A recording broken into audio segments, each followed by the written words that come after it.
Hello, everybody. Sorry, we never really know when we're live and not live. Welcome to L.I.N.K Live.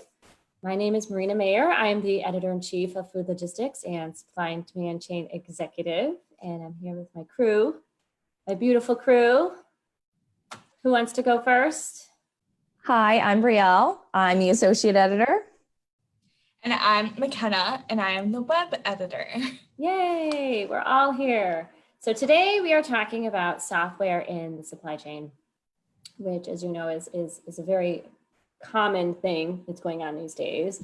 First off, before we dive in, I wanted to remind everybody that Food Logistics June issue is now out. So feel free to go on our website at foodlogistics.com and check it out. Our July issue is covering automation. And our supply and demand chain June SDC 100 just released this morning. So go check out the winners. Very excited. Congratulations to all of our winners. Oh, and Top Green Providers for Food Logistics also went out today. So congratulations to all of our winners. And if you're looking to submit yourself or a company for an upcoming award, just go to our board sections on our websites. So back to software. Yay. So I'm going to kick it over to Brielle because Brielle has a lot of talking points based off of this topic, based off of some of the things that she's been writing about. So take it away. All right, so I'll just get my plug out there real fast. Make sure you go to foodlogistics.com to check out our June issue. I have in a few weeks, I have an article coming out on new apps in the cold chain. And, it just kind of goes over what is happening in software in specific to food in logistics. And there is a lot of exciting stuff happening. I think the number one thing, and this goes for all industries and sectors across the board, data is one of the more important things. And that's kind of what's really helpful with everything being on an app. Obviously we control our lives almost completely through apps, and that is 100% true in the cold chain as well and in logistics. So, we have so many ways of doing things now digitally, and it's all controlled through apps. But what is super helpful about that is that it is, you're able to pick up all this data from your operations in every sense of the industry. So you can use data to better predict what will happen in a few weeks. And so you can prepare for that. You can use data to figure out the pain points in your operations and, use analytics and machine learning to kind of figure out how to solve these problems. There are so many things that data can do for your company. But the main thing is kind of figuring out what's important data, what's useful data, what's not useful data, and then using AI in how to best implement it. But I think it's really interesting. Some of the more cooler, I guess You say cooler.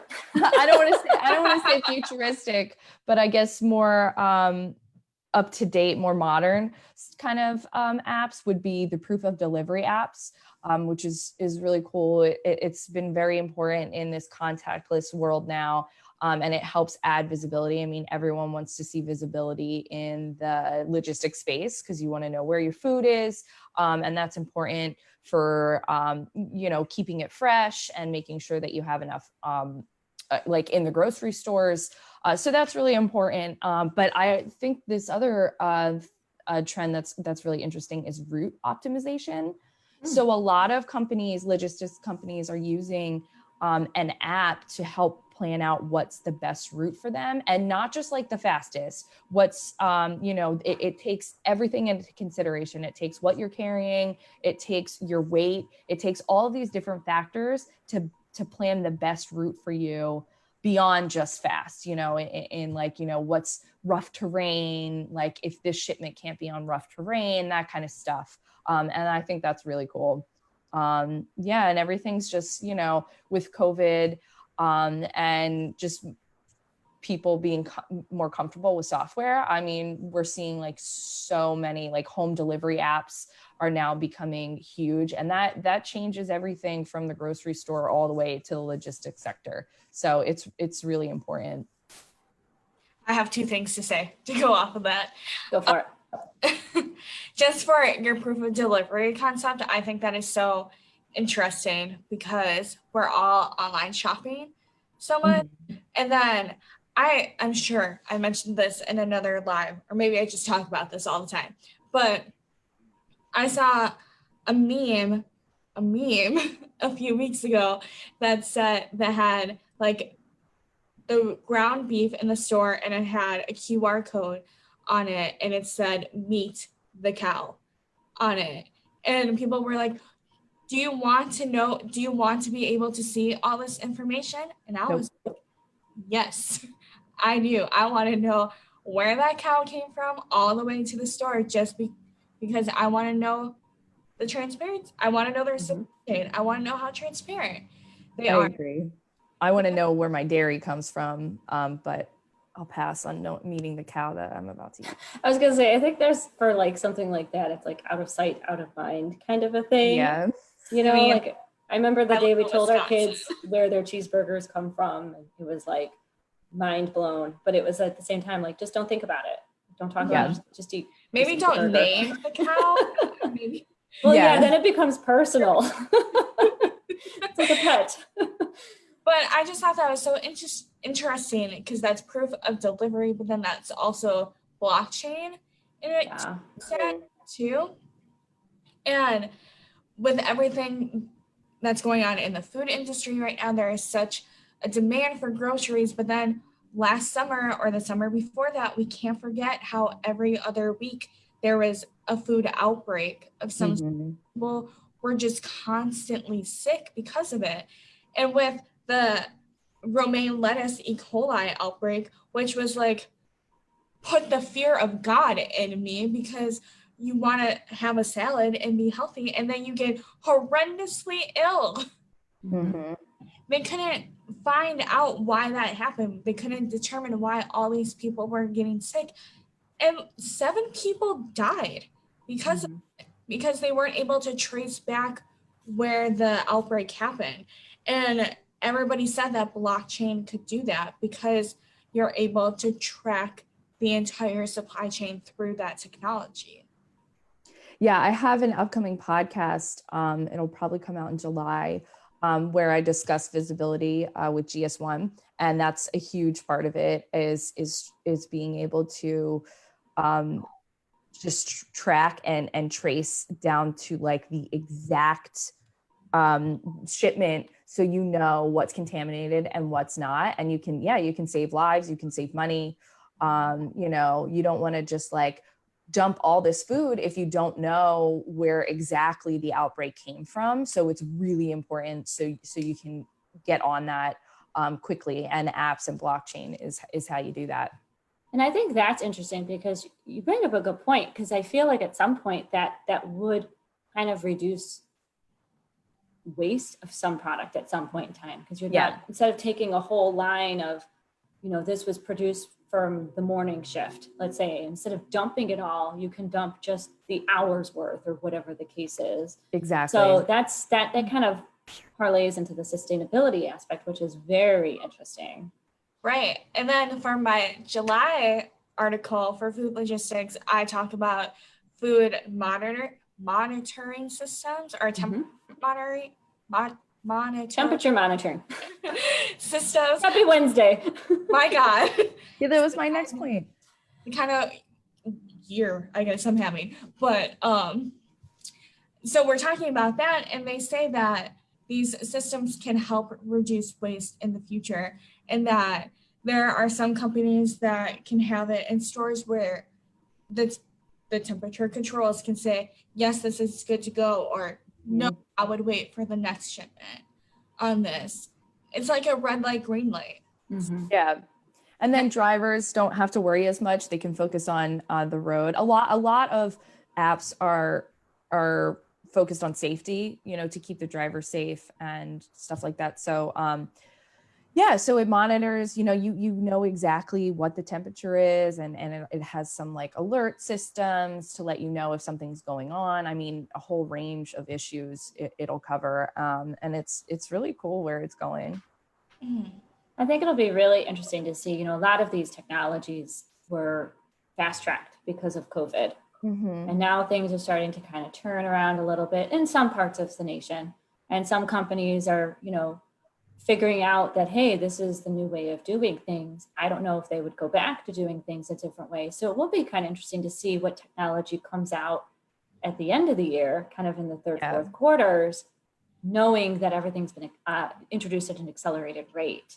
So that will be definitely something to we should revisit this conversation later this year and do like a compare and contrast. Because I think, totally agree with that. yeah, I just think like software development is key, but I mean, the three of us, I don't know about anybody else in the industry, which I'm sure can speak to it too. I feel like we've just been flooded with new product developments, new software developments, new technologies, and that's great. But I feel like it's been excessively more within the last 3 months than as long as I've been in the supply chain industry. So it kind of goes Oh both no, go ways. ahead. Sorry. It's going to be really interesting to see at the end of the year. You're right, because it's been going both ways though, actually. So yeah, some people, like all of the grocery stores, obviously jumped to home delivery, and anything kind of in that realm, people like that already had, like, maybe they would take a few years to launched it immediately. But a lot of stuff was also abandoned. So there was like, if somebody was going to change their warehouse management system or their transportation management system, they stopped that because they wanted to focus on making sure that their operations were going to be able to stay above, keep their operations going during COVID.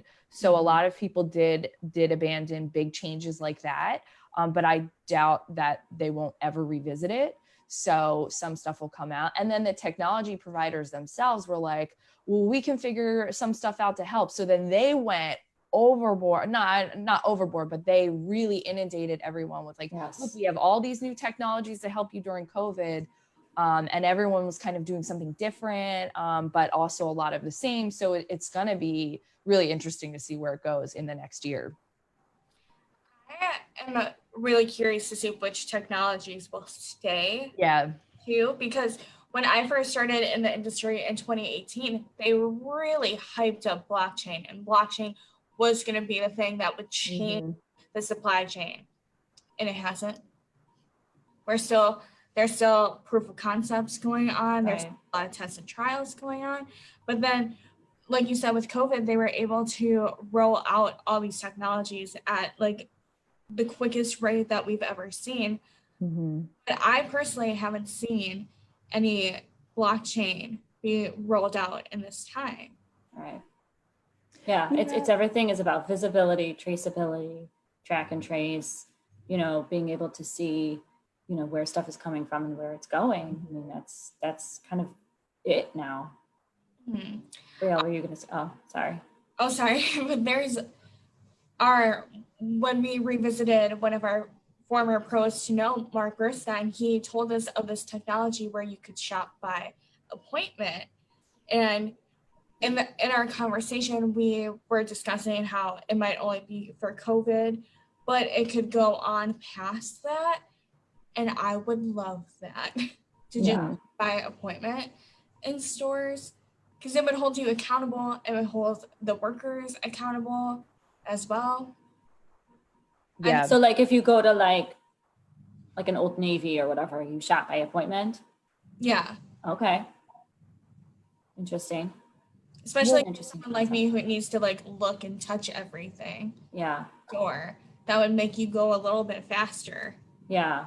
I mean, there's many studies on our website on both foodlogistics.com and sdcexec.com that say this pandemic has forever changed the way consumers shop. And it's not just for food. It's for medicine. It's for electronics. It's for cars. I mean, cars now is an appointment only thing. I mean, it's like, who knew? I mean, that would be such an easy process instead of being at the car dealership all day. Yes. So it's like, you think of these things, all of a sudden you're like, wow, this really does make my life easier. I don't know if it makes retail industries' lives easier, I don't know, but it might be if you can limit the amount of people in store just by appointments. That way they're able to replenish the inventory more often. They're able to keep the store neater, because I am sure you've walked into a store and it just screams chaos. Yeah.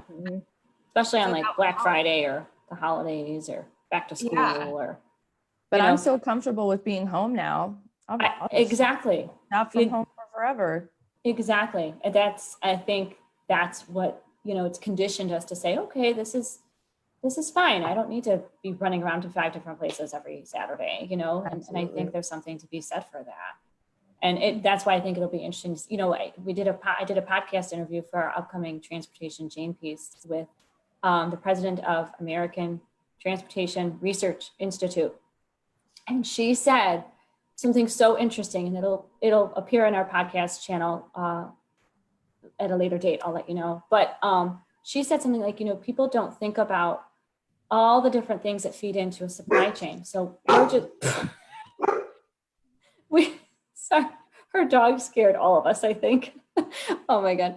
So what was I saying? Oh, so anyways, so she was saying how, we are so concerned with there being a lack of food or a lack of toilet paper, but like, we don't think like when things like the plays, like, your playwright, your theaters, when they shut down, all the people that were trying to come in to deliver food and brochures and supplies and costumes and whatever the case is, like that gets halted. And it like stopped me in my tracks, because I don't, you don't think of those things. You don't think of like, we're just so focused on where's my toilet paper? Where's my meat? There's all these things impact. Same with schools. It's like, yeah, the food service industry suffered as a result of that. There's so many things feeding into schools that like supplies and desks and things that they, projects that they were in the process of redoing. You just don't think of those things. So the supply chain really touches every fabric of everything that we touch and are involved in. And so it's crazy to think that software keeps all of that moving. And that's the cool part. Yeah. Your dog just wanted to make a cameo. So it's just weird because my boyfriend walked in the door and your dogs heard the door open. Is that what that was? That's what happened. Oh my God. Technology. Why are they? I know it just made me jump and it made you jump. I jumped. I jumped too. I was like, oh my God. Riveting. Oh my gosh. Riveting Facebook Live. Yes. Welcome to L.I.N.K Live. I know. We are live and this is what happens. And by the way, people, this is what happens on a regular call with just the three of us. So nothing new. So everybody log on to foodlogistics.com, stcexec.com, look for our technology articles, anything. We have automation coming up, we have robotics coming up, we have blockchain coming up, lots of fun, cool tech focused pieces coming up. Keep an eye out for our next episode, our episode 4 of Transportation Chain, which is going to be covering software and technology in freight and transportation. So that'll be coming out in July. You can look for all of our podcasts at L.I.N.K, which stands for Learn, Innovate, News, Knowledge, our own podcast channel. Also, while on our website, look at our SCN Summit page. That's our new Supply Chain Network Summit webinar series. And on June 30th is our first session on supply chain threats. So software obviously feeds into that. So we have some great speakers lined up to kind of talk about optimization, how to protect the grocery channel, in supply chain, et cetera. So make sure you log on and register. And we have a webinar on foodlogistics.com in about a half an hour on food safety. So if you haven't already and you're very interested, please log on and register for that webinar. So lots of things cooking. And don't forget to subscribe on Apple Podcasts to L.I.N.K or anywhere else you listen to your podcasts. And follow us on all social media. And I know that Marina plugged 18 other things, but the FL100 Award, which focuses on software and technology-based projects, is also open, and we are accepting nominations. You can learn more about that on foodlogistics.com too. Yay. And our Women in Supply Chain Award. Yes. Supply and demand chain. That closes July 10th. Okay, so I'm not totally crazy. And so make sure you get all these nominations in, get stuff cooking. Of course, if you have any ideas or any thoughts, we're around. I think people know how to find us. And any suggestions for future topics. And if you are interested in joining us as a guest, good luck to you. But please email us and let us know. Oh my God. So anybody else have any other plugs, comments, feedback? I think we covered everything. Great job, girls. We're good. Yeah. Okay. Make sure you, so that's it. Foodlogistics.com, scexec.com. Thank you again for listening to L.I.N.K Live. Thanks. Bye, everyone. Bye.